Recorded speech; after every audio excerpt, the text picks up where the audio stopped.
Number देखिए 507 का discussion करने जा रहे हैं। इसमें जितना भी क्वेश्चन है एग्जाम की दृष्टि से महत्वपूर्ण है। तो चलिए चलते पहला क्वेश्चन को, उससे पहले चैनल को सब्सक्राइब कर लीजिए। ज्वालामुखी के मुख को हम क्या कहते हैं? तो क्रेटर कहा जाता है। और भूकंप की तीव्रता जो है किस पे व्यक्त किया जाता है? तो रिएक्टर स्केल पर।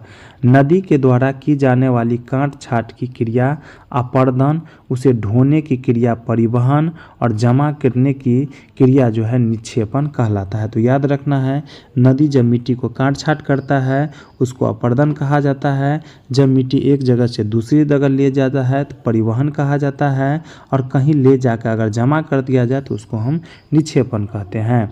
भारत में नर्मदा और ताप्ती नदी डेल्टा नहीं बनाती है, और जो नदी डेल्टा नहीं बनाती है उसके मुख को जो है एस्चुरी कहा जाता है। तो कौन सा दो नदी हो जाएगा? नर्मदा और ताप्ती हो जाएगा।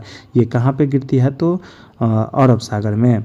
हिंद महासागर यानी बंगाल की खाड़ी और अरब सागर में उत्पन्न चक्रवात को क्या कहा जाता है? तो साइक्लोन कहते हैं। और चट्टानों में गर्म तथा तरल पदार्थ क्या कहलाता है? मैग्मा कहलाता है। कांगो देश को जो है वनों का देश कहा जाता है। और विश्व का सर्वाधिक जनसंख्या घनत्व वाला देश कौन सा है? तो ये हो जाएगा मकाओ हो जाएगा, एशिया में है। अफ्रीका के उष्ण घास का मैदान जो है सवाना, और शीतोष्ण घास का मैदान जो है बेल्ट कहलाते हैं। कहाँ का? तो अफ्रीका का। अफ्रीका का याद रखना है।